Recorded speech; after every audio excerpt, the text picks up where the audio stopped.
Hello and welcome to Pest Perspectives episode number 67, not 76. I've got it right there. Just so you know, if you missed the announcement last week, Pest Perspectives is now sponsored by the Powered Now app software.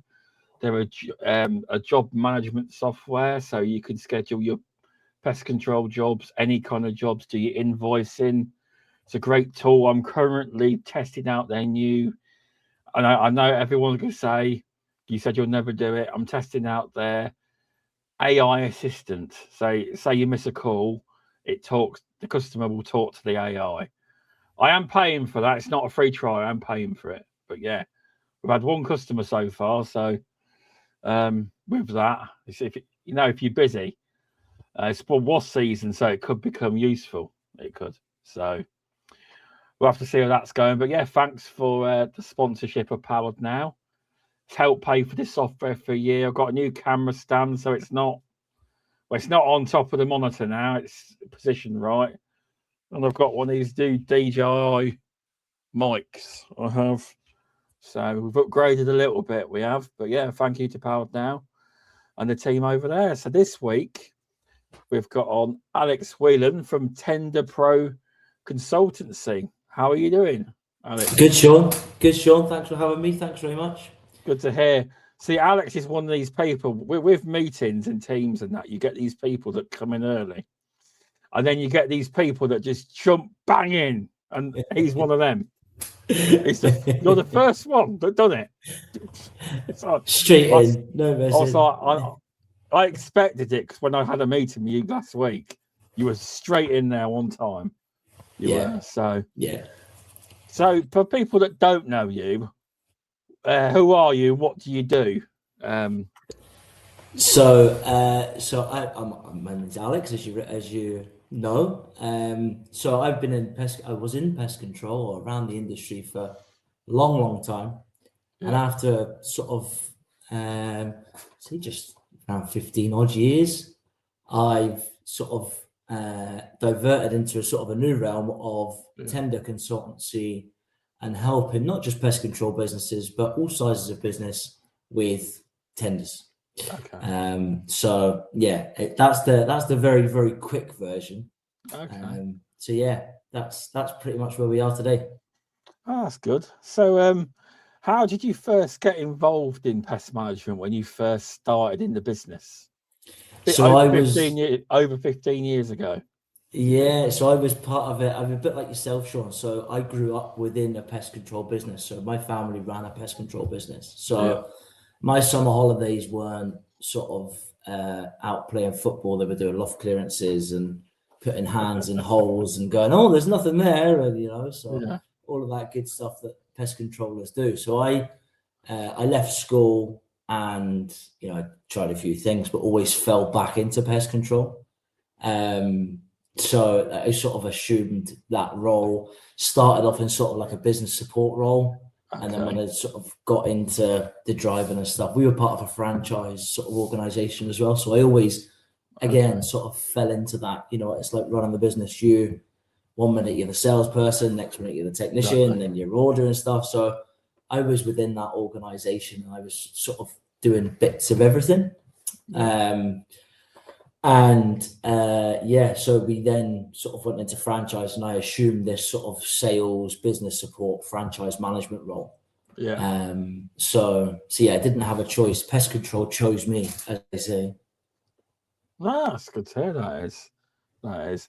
Were you ever in the field? Yeah. I was in the field. I wasn't very good at it. Hence why I always sort of fell back. It was a technician and done all my RSPH level 2 and all that sort of stuff. It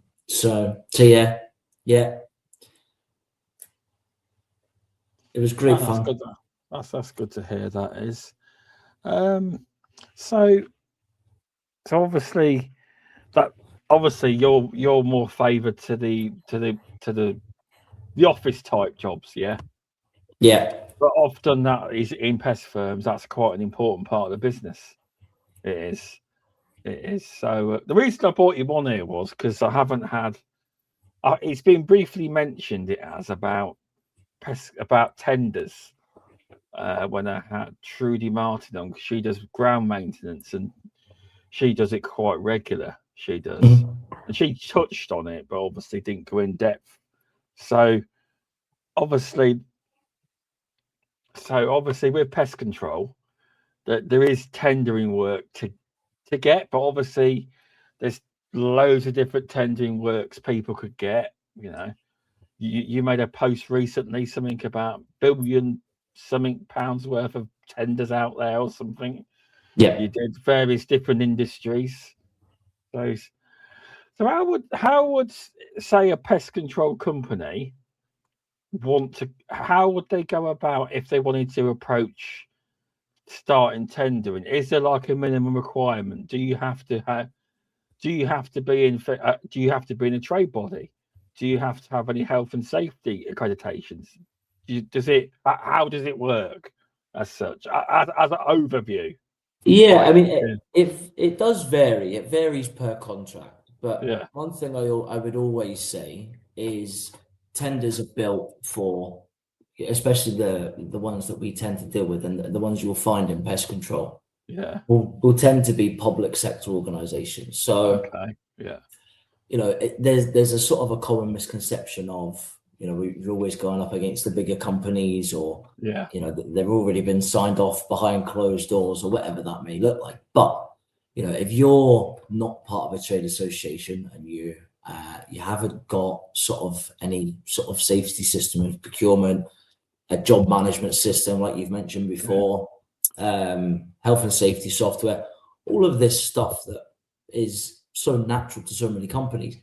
For a company that hasn't got that stuff, if somebody's sitting in the procurement office and the business has got that stuff and a company hasn't, who comes first, So it's a tricky one. There is, procurement has changed quite a lot, and I think it falls in really nicely into how we started our business. We started our business in sort of December 2024, and in February 2025 the Procurement Act came out, which was essentially a piece of legislation that enabled smaller businesses to win public work. So what does that mean? A big contract that used to be worth, say £1 million, rather than being worth £1 million now, is being split up into lots. So you would have insects, rodents, mammals, birds, or you would have one big area split down into 4 different areas. So the turnover requirements come down.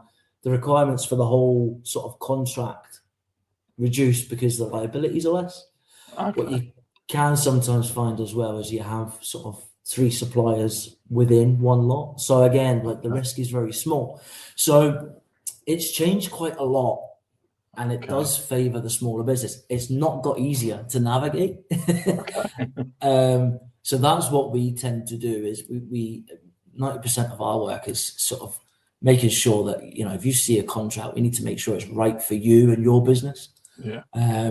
And there's no easy way of doing that, unfortunately. It's still just as hard as it's always been. So yeah, to answer your question, it varies, but they are trying their best to make it as easy as they can. So although you don't have to have accreditations, it's better to have accreditations, is what you're saying, really. Yeah, I mean, in pest control, I would be, again, we're dealing with poisons and insecticides and all of that sort of realm of the day-to-day. The pest control tenders that I've looked at would always ask for a trade association. They're also they would also look at sort of the likes of CHAS, Safe Contractor, Construction Line. You do tend to find that if there's not a huge requirement for like an SSIP, like your safety system stuff, there may be like a policy system. So it would be, have you got CHAS or a health and safety policy? Or it's always comes down to proving it. So you can say, well, we care about health and safety. How do you prove it? You've got a policy, you've got toolbox talks and all that sort of stuff. But yeah, accreditations, associations, absolutely, it needs to be ticked off, I would say. Yeah, I mean, I would say, I mean, I don't know. I mean, I would say that in general, I would like to think that people are looking for, in general, even if you're looking at work at home within around your house, I'd like to think, because people don't tell you, but I'd like to think somebody looks you up and finds out what you've got, etc. Because it can be done easily. I think people look for more like trade bodies, whether that's, I know, MPTA, BPCA, whoever the trade body is, or even CPD, basis prompt, British Press Register, BPCA do it as well. But yeah, no, that's good to hear. That is, it's. I think it's becoming a bigger part, because obviously, I am on the board of directors for a trade body, MPTA, but I'm not one of these big pushers of joining people. I'm not like that. I don't want to force people into something. You've got to want to join. You have, because a lot of these trade bodies, they also have things built in. Like a lot of them have Trustmark and health and safety systems, and you can utilize and everything. So quite often, it is quite beneficial if you use everything that you're paying for. It is quite beneficial. A lot of people just love the logo and that's all they use. But now there is a lot more you can have within all the associations. There is. I mean, MPTA's come a long way from where they were 2 years ago, massively, with things we offer. But both associations offer great benefits and tools. And Jason, hello, mate. Thanks for popping in. Regular, my mate, that is. So, yeah. But no, it's good. It's good to hear that accreditations are there. It's more of I haven't got any accreditations, as in I'm not on Safe Contract or Chaz. I haven't had the need to yet. But if it's something I was looking to delve into, I would probably go for Safe Contractor if I could. But yeah, so there's a bit of info there for people. So but because I have heard with tenders, there is certain councils. I've just heard this off hearsay, where some councils have, they have a main contractor for that does the main servicing, but then they'll have another pest control company that will do call out work. That's very strange. That is. Is that quite common? Yeah. You also find as well that some councils have got their in-house pest control team, and then you get the overspill. So if there's there could be a staff issues or weather or wasp season or an influx of rats or whatever it may be, they always have this sort of overflow, because pest control is very reactive. Nobody's shopping around for nobody's sort of going, oh, we could do with getting rid of them rats at the back of that housing estate. It's it must be done now, sort of thing. So with all the reactive sort of stuff, you tend to find that there's a backup to the backup, and there tends to be a backup to the backup's backup. And it works as well, because you have a smaller business that if they were to win this big contract and be the only one, it's unsustainable procurement, because all of that sort of cost and liability, the government were guilty of, not just in pest control but across the board, trying their best to award to an SME. 6 months down the line, the SME's totally flooded. He's spending too much on materials to satisfy the contract, and all of a sudden they liquidate because they can't afford to sustain. So all of these little changes have come into play to support SMEs. So every public contract now, by law, you're paid within 30 days. Really? Okay. I didn't know that. Because I've heard these massive lead times of, we're not paying you for 9 months or 3 months or whatever. No, public procurement, it's 30 days. And even if you're working into a contractor that's working, so say if you're working for a facilities management company who's contracting to the council, they would sign a disclaimer at some point or a waiver to say our supply chain is paid within 30 days. And that is sort of, again, a part of the Procurement Act, where that sustainable procurement, that protection for companies to get into the public sector, it tends to be why we champion that sort of process, because again, it goes back to feedback. So I'm a big sort of it's a big sort of stickler of mine is somebody phones and says, I've had a tender pack through. Okay. It's come through the emails. Okay, who's it from?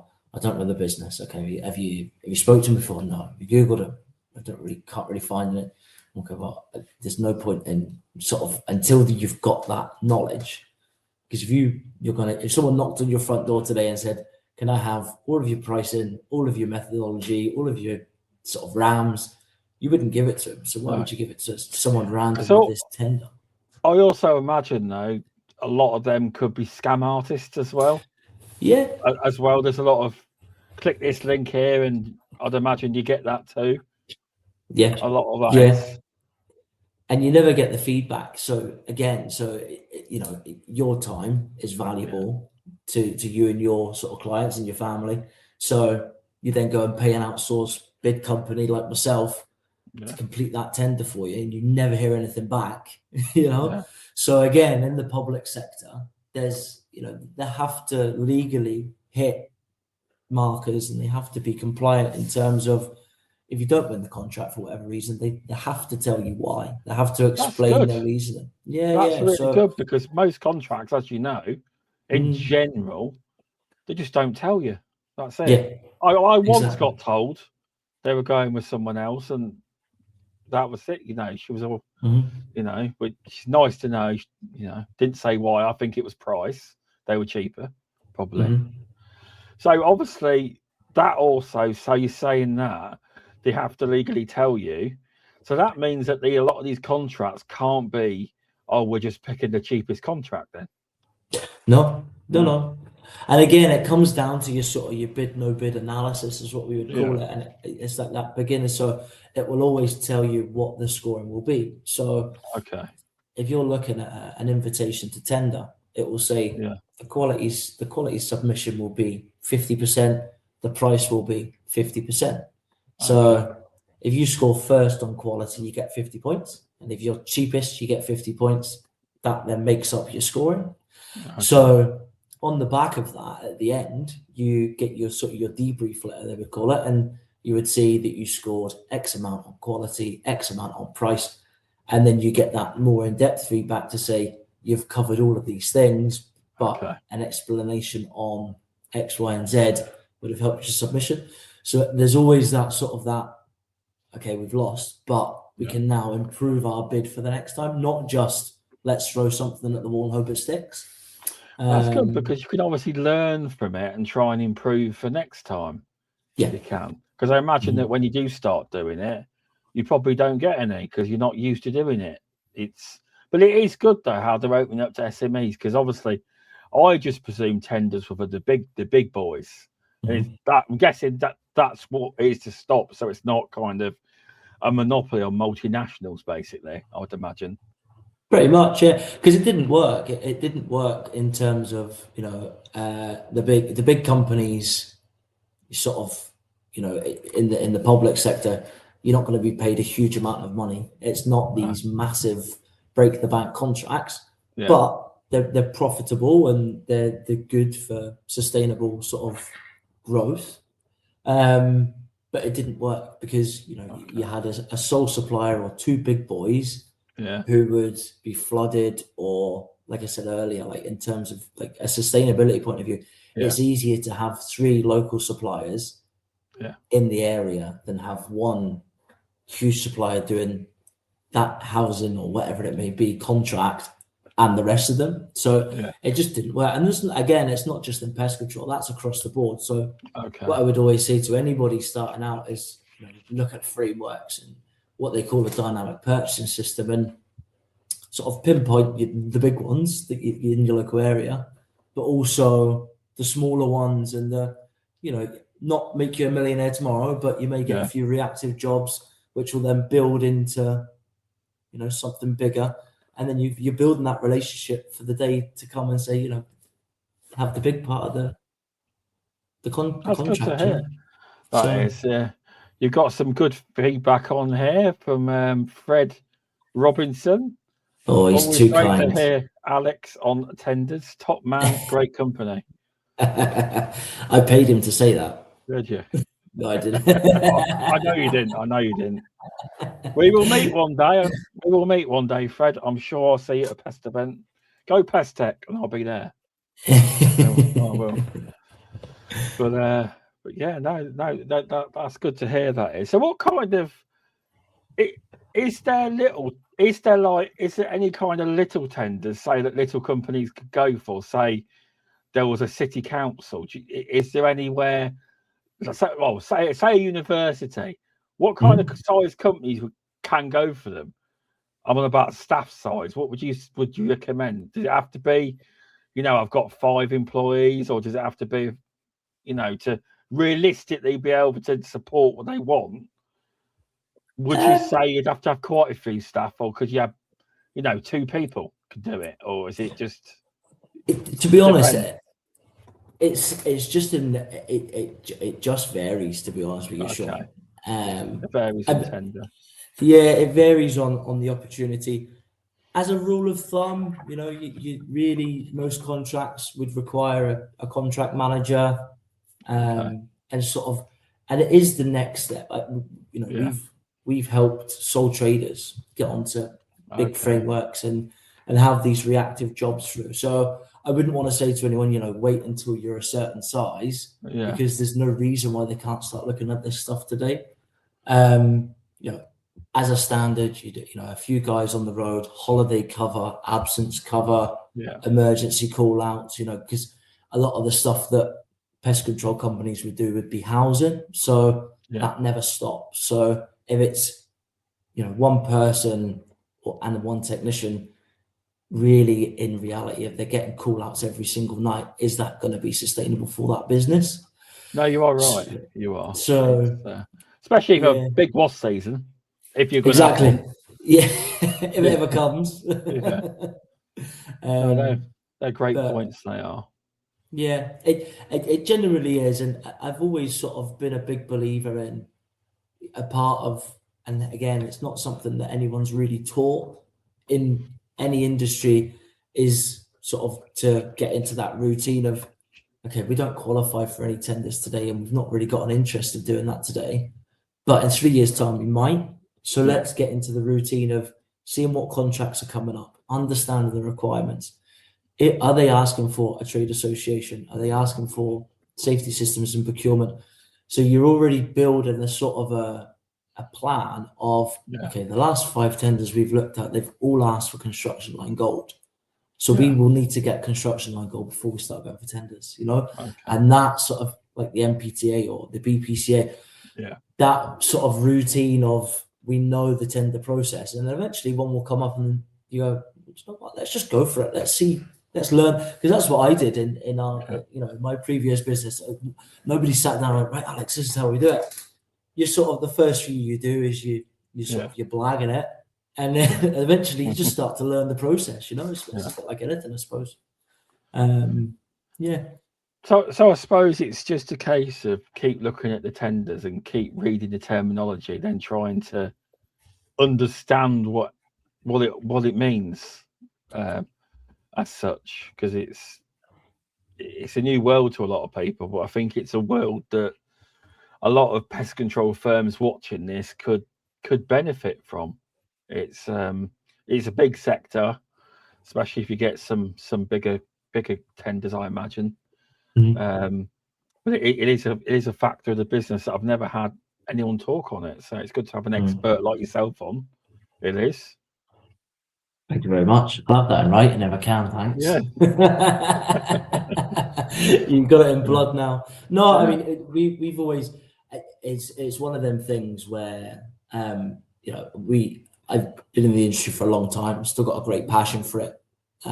So that we did a workshop for the MPTA last year, and we're always sort of around, hence sort of why I was so keen to come on, to sort of help pest control companies, because we know the sector. We help all businesses in all sort of areas, and although we're not experts in every single business, we are experts in this sort of process.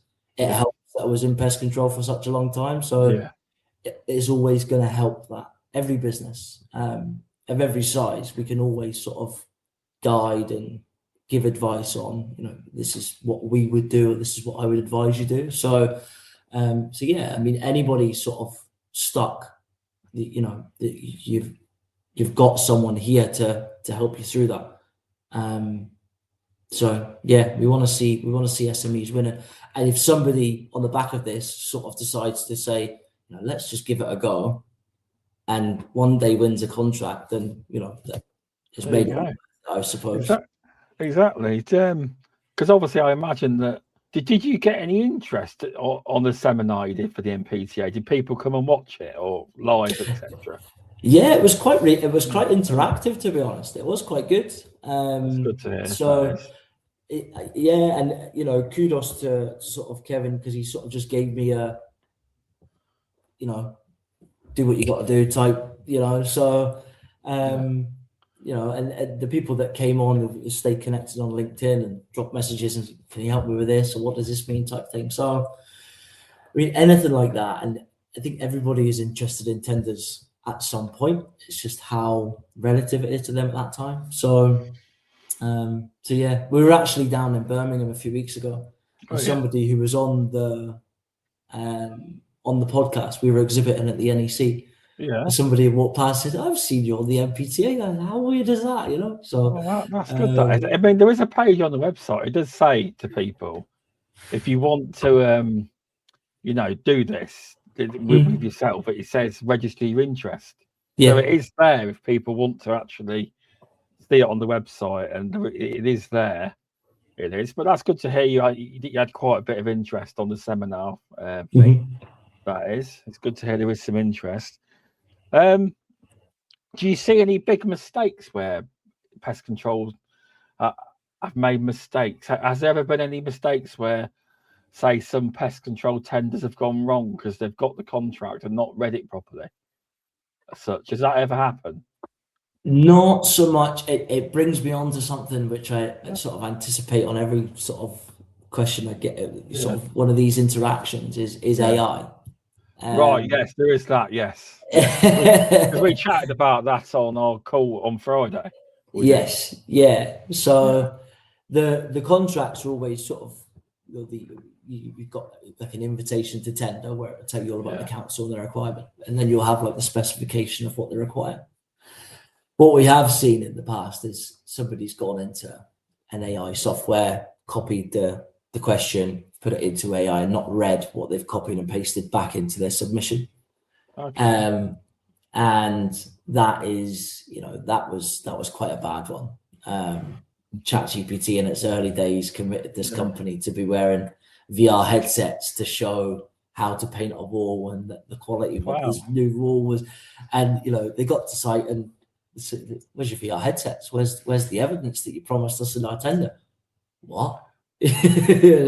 So it's, you do see them and you do sort of wince and go. Very unique though. I bet they thought if this was real, but VR headsets. That's innovation. Yeah. So, but yeah, that sort of stung them quite badly in the end. But that's the biggest thing in terms of mistakes is AI, because I don't know about yourself. You see a LinkedIn post and it's 5 or 6 lines long. You sort of skim through it and that'll do. That's fine. Or you just don't read it. And in that case, when you 10, 15 questions of 3 to 4 pages of A4, somebody's just rushed it in, and it's always the same old thing. It's a hard deadline. So if it was the 30th of June, you'd worry about it on the 25th. Somebody's rushed in, thrown the tender in, and just not thought about it. So, I think AI is a strength that we all need to use, but it's just protecting yourself and double checking the mistakes, because they can be quite costly in the end. They can, because it can go into delusional mode. It can make you sound like, as you say, our team will turn up with VR headsets and everything. Yeah, it goes back to proving, and that's the way we would always sort of write a tender, is prove it. So, we take health and safety seriously, or we care about the environment. Prove it. And ChatGPT or AI will never be able to prove that, because they haven't got that knowledge base. So you would I imagine that. I'm sorry. Imagine that is that a part of some contracts being, say, having environmentally sensitive things as part of the contract? Is that part of? I imagine it is though now. Green sustainability. Is that like digital? Like I don't use paper, I use digital. Is that supposed to be more sustainable? Isn't it? Yeah. So you were digital reporting, ULEZ vehicles, electric vehicles, that realm of waste, Right. So I think it was one of the provider, and I can't remember who it was, were on deliveries, were picking the boxes back up and taking them back. So they were reusing recyclable, but the boxes, I can't remember who that was. That sort of realm of getting rid of rodenticides, insecticides, that sort of waste piece, solar panels, green energy, all of that stuff, that all falls into sustainability in the environment, even down to the point of paying people and stuff like that. Yeah, because I applied for a grant through my council. I'm in the Think Rutland Business Scheme, and we had a £2,000 camera, a drain camera. I've got to start pushing work to try and do it actually. But the point was there was a sustainability bit, and the guy knew what to say. And he kept saying he was trying to egg me in the right direction. So what would we do without the camera, Shaun? We'd have to dig the drains up. There you go. So you don't have to dig the drains up. And I put, well, you could also find out if there's any leakages into the soil. He says, yeah. And he basically perfected it with me. So the wording got to the perfect point. And I did get it, but there was a lot of that in there. Sustainability and the environment. And he said, I said also where sometimes we say there was an issue, instead of using, baits, etc., aloft, we could just check if there wasn't, if we knew they definitely weren't in the loft at the time, we could check the drains for breaks, etc. And technically, sometimes, not all times, you wouldn't have to use rodenticide. And, things like that, they absolutely loved. They did. That's what he said. He said they like this kind of thing. But he kind of steered me with what to say. Neron wrote it, but he didn't write it. He told me what to say and then approved it. Yeah, he did. Yeah. But the same guy also sat on the approval board as well. He did. Oh, really? Yeah. There you go. You all right, Jackie? Thanks for popping in. But yeah, apparently that was the easiest grant to get out of all of them. They said up to £2,000 it's quite easy. Yeah. But he said it's when you get up to the higher money that it gets a lot harder. It does. It's all about proof and sort of the grants that we don't really get involved in it, to be honest. But one of the ones we have seen, it tends to be like the installation of solar panels in our offices here. That they just install a wind turbine. It's all paid for by the council. Nice. So it sort of it helps the environment, and even in like environmental comes down to how you affect others. So sort of we're not going to block the roads off when all the kids are walking to school, or letting rubbish blow down the street. All of them little things, where you park and how you park on the pavement, not parking on the pavement. These little things just tick boxes, So even just us talking, it's come from paper all the way up to getting grants for sustainability. So just us sort of spitballing ideas. Exactly. It's like people, you can listen to that. You can look at your local grants, but if you're in Rutland, that scheme is still going. But you have to be in the Think Rutland business scheme in order to get it. I've looked, they actually emailed out saying that is going. So I wonder if you can apply for it twice. I'm gonna try. There you go. No, I bet not. I think it's once. It is. But no, that's good to hear. That is. What else we got? It's a lot of questions. No, so we covered quite a bit. Is there anything else you feel that people could learn from tendering? Like, is there any other tips you could give people, apart from obviously contacting yourselves? Yeah, I mean, I would start again. I would always say to anybody starting out, is just sort of get used to looking at tenders, like I said before. Don't be afraid to ask questions on portals and register for different types of portals. Yeah. Most local councils will always offer you sort of support.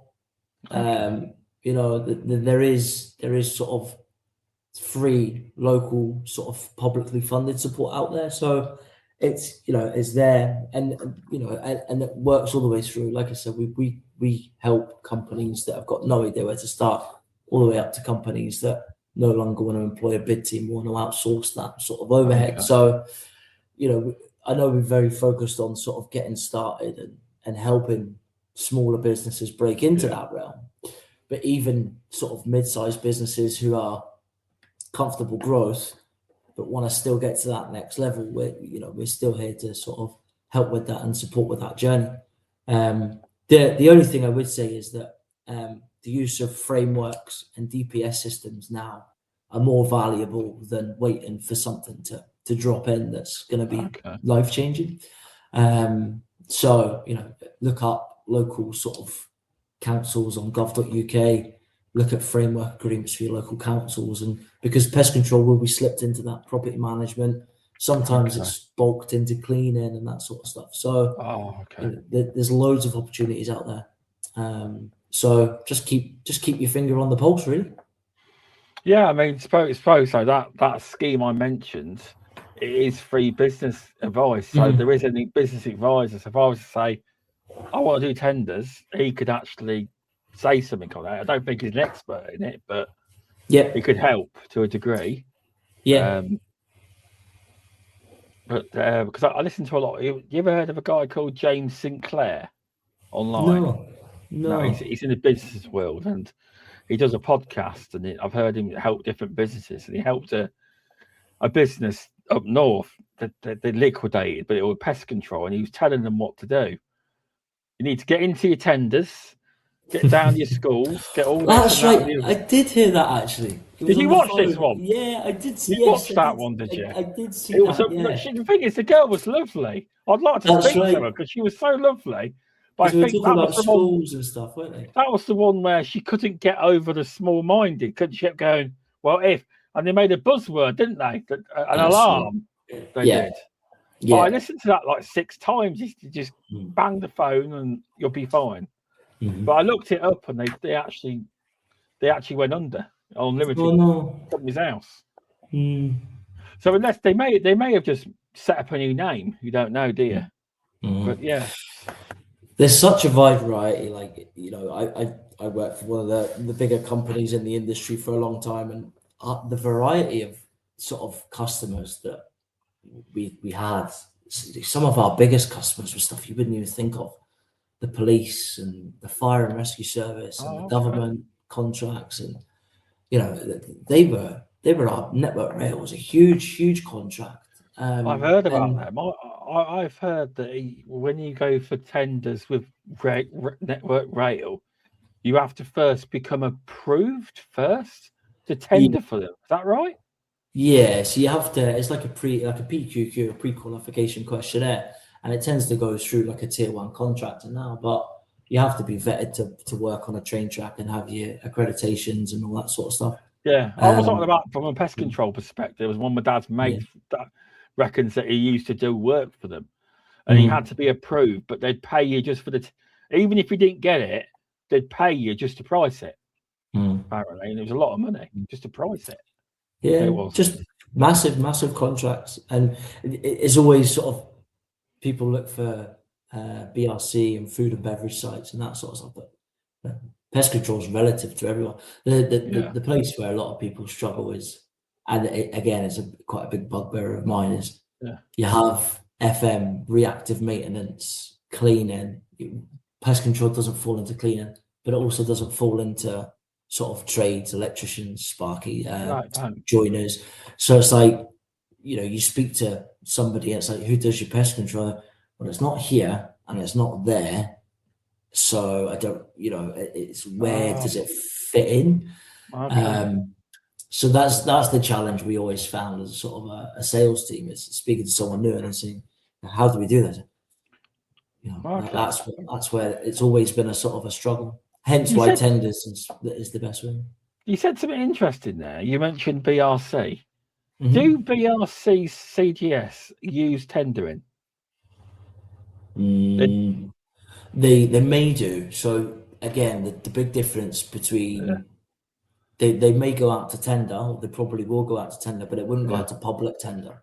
Oh, so do you mean like they'd contact a load of companies for a price? That kind of version of tendering. Yeah. So when you hear the word tendering, sometimes it's not the same tendering, is it? It's just they mean a load of different firms. They do.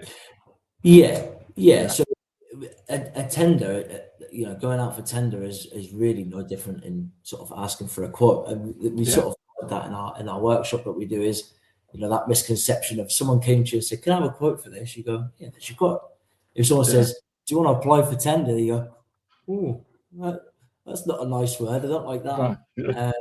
But yeah, I mean, BRC, they've got no legal obligation to go to tender, but they will have a sort of a list. And again, it's a case of being in the right place at the right time and approaching them companies and saying, when it does come back out to tender, could we be invited? From a sort of a consultancy point of view and helping companies, it's that sort of that open-ended, no legal obligation to sort of help you as an SME. But they probably would go out to tender. Yeah, I've got one to price soon. I've not got any, but it does interest me. Really does. I've got a client. I obviously won't say where it is, but like, it's one of the sites is just a storage place. There's no real accreditation like that, like BRC. And he said to me, "We're opening a new site and they're buying the building." And he said, "It's going to be a BRC CGS site." So he says, "I want you to do it." I says, "Well, I'm going to have to price for it." But he says the prices could be a lot more different than this because, I just know I totally get it because it's there's high standards, etc. So I'll let you know if I get that one. I've asked loads of people for advice on it. I've had no end of advice. So if I get it, I'll be well impressed. I will. Sorry, a pigeon flying into my window there. I was like, what's going on? Did you hear that? Did you hear the bang? No, I didn't. Amazing. I'm on a Pest Control Industry podcast. It nearly smashes shit. Honestly, 2 wood pigeons just came flying out the tree straight into the window. There you go. Wow. Stop coming through the window. Yeah, there you go. Right. But yeah, no, the BRC, it's again, I think it goes back to your association. It's having that somebody to phone and say, "What do I do in this situation?" Again, it's not just a badge on the van. It's having that sort of that phone of someone who's been there at some point, or somebody can say, "Actually, you're better to go and speak to them about this bit." No, you're right. You are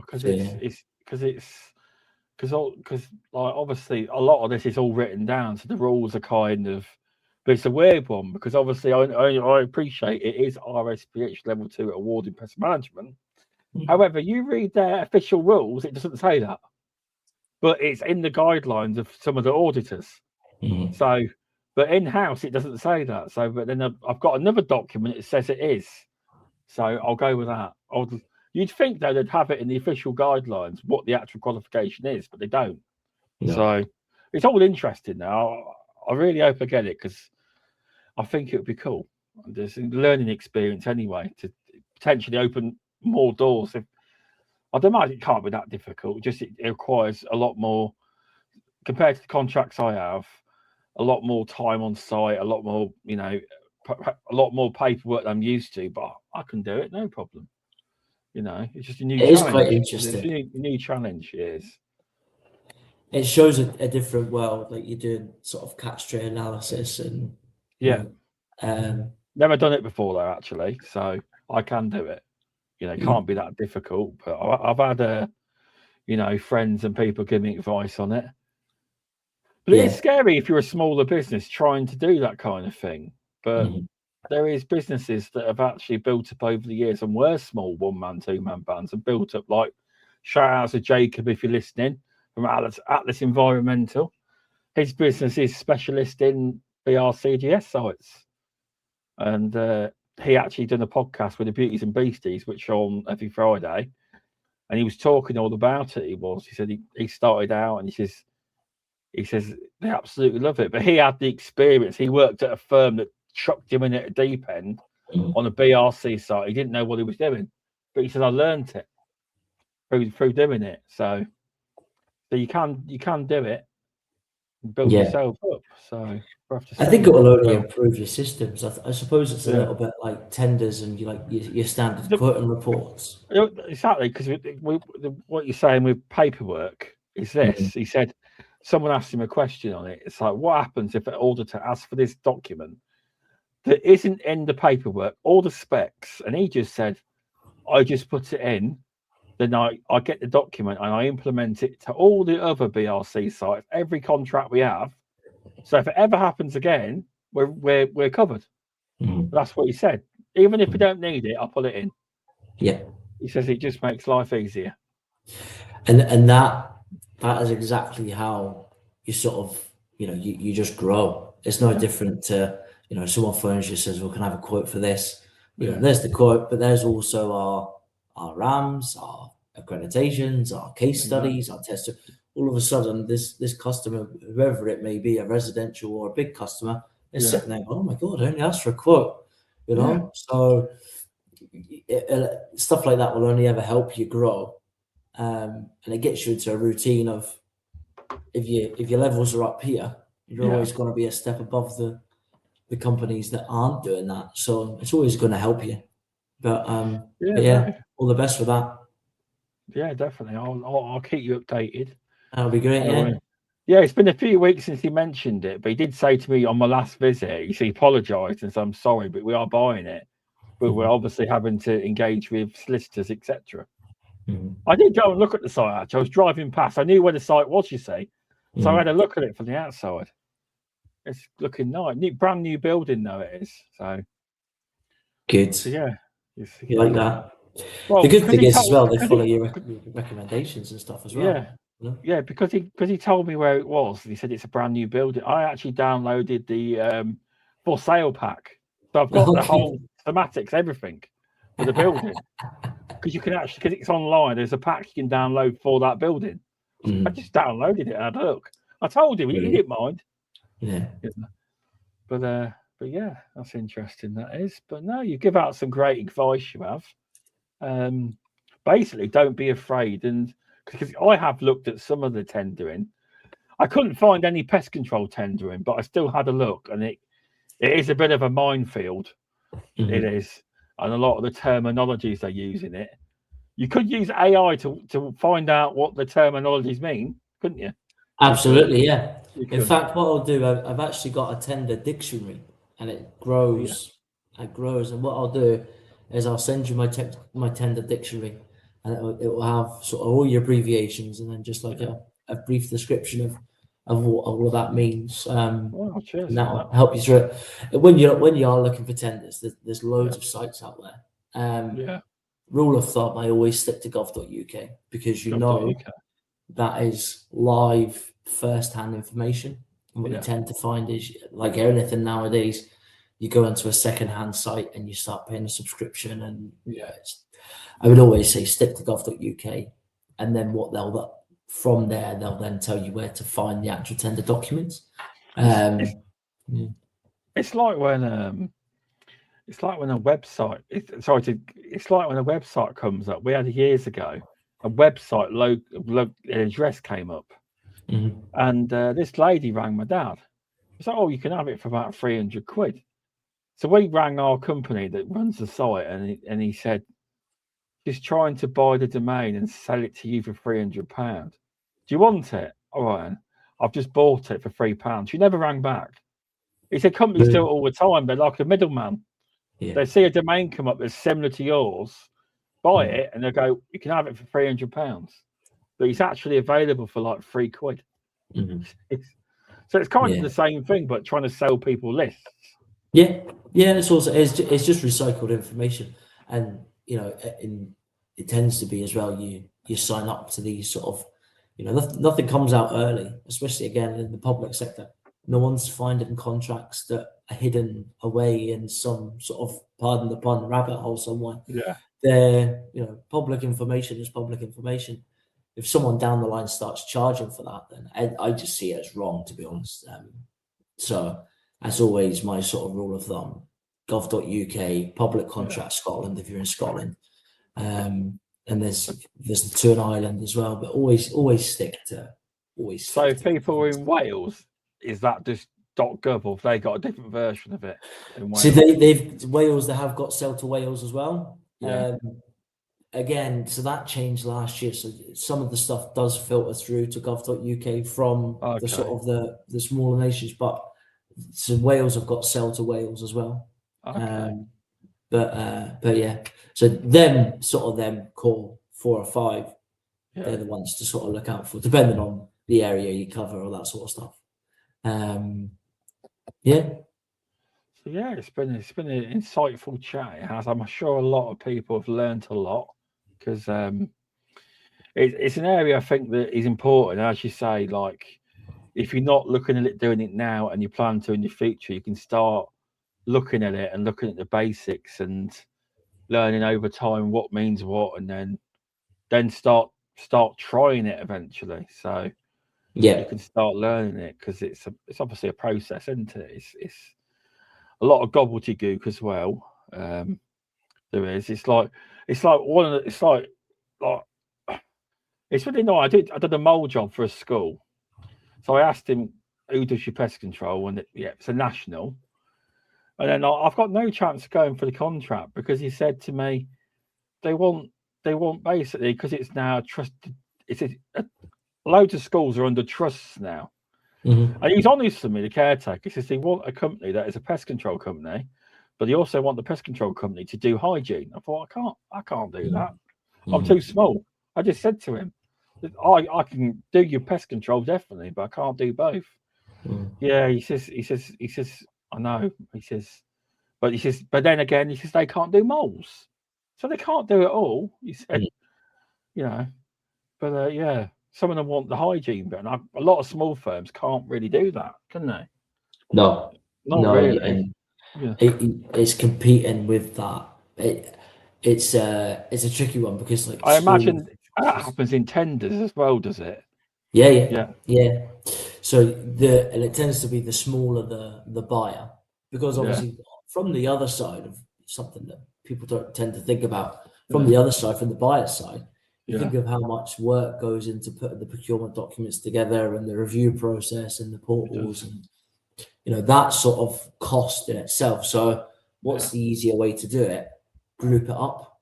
And especially if they've had a contractor that does washrooms and pest control for a long time, this is what we know. It's going to save us bringing out another tender in a month's time. So, and again, at that point, it is always worth a question to say, would you be interested? Would you be willing to split the contract into these two services? If it's a no, there's no point in arguing or getting upset about it. There'll be another one next week, But there isn't many pest control firms I know that are like within the smaller scale. But the one I mentioned earlier, Jacob from up north, Atlas, he actually does washrooms too. Oh, there you go. He actually does both. He does. So there isn't many firms I know that do it within pest control that ain't like, normally the multinationals, aren't they? They are. But yeah, he does that. So give him a shout, people. If you live up north, but yeah, no, they're all good points. They are. So, if anyone wants your services or help, how can they get hold of you? We're very, very active on LinkedIn, so that's always the thing. We can visit our website with tenderproconsultancy.co.uk. That seems to be our two sort of main things. So we've got like a little calendar link. Welcome to book a meeting, understand the business, and get some honest sort of advice in terms of, this is where we think you sit in terms of, first of all, getting ready for tenders. This is what's available just now, and this is your sort of your short, medium, long-term plan. That part is totally free, and we've sort of set ourselves up to cater for anyone and everyone, whether that be getting ready for tenders, finding tenders, or sort of the big part of the business is managing that process from submission, application, to submission, and everything in between. Yeah, because I've heard they take a long time to put together. So do you do that service as well? You'll put the tender together for them as well? Yeah. Do you also do a bit where they do it and you review it, things like that as well? Yeah, no. So we manage the whole process. Okay. So especially in sort of pest control or something we're quite sort of used to doing. Yeah. We, because the bigger companies have these sort of bid managers or they've got departments, haven't they? Commercial people. So we're effectively outsourced commercial people. So you can go on with your day-to-day, not worry about the tender. We have a review meeting sort of twice before submission, but we manage everything in between. We write the tender for you, do a bit of information gathering, of course, to understand what makes you unique. But our sort of USP is give us the tender, we'll deal with that. Here's the pricing document. See you next week, type thing, So yeah, that's the main service, really. Yeah, no, that's good to hear. And if anyone wants to chat to him or speak to him, reach out to me on LinkedIn or via the website. And I will drop your link in the descriptions when I upload them in a bit. I won't do it on Facebook because they throttle you. No, if you put links on Facebook, it throttles. So have you noticed on LinkedIn, you should, if you make a post, you should put it in your comments. So put the website in a link in the comments. Oh, okay. It's becoming a thing where social media companies are now throttling people for putting links in. So a lot of people now, you may not use Facebook, but you'll notice if you look at a news article on Facebook, the actual link is in the comment section. It's because they throttle they don't want people leaving Facebook, basically, or leaving LinkedIn. So a lot of people like myself, I've started to put the links into the comment section. I don't know if it's a thing on LinkedIn yet, but I've started to do it. I have. Well, there you go. We've all learned something now. Well, yeah, I might be wrong, but I did notice that if you put a link in even on Facebook, it tells you. Basically, we're throttling your post because they don't want you to leave Facebook, you see. But in the comment section, it's fine. So, there we go. There's a bit of useless information for people.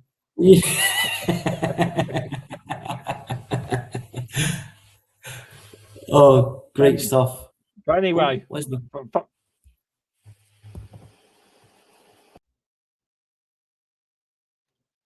it's gone. That's it. So it's gone wrong there. But yeah, thanks everyone for joining. Is he there? Hello?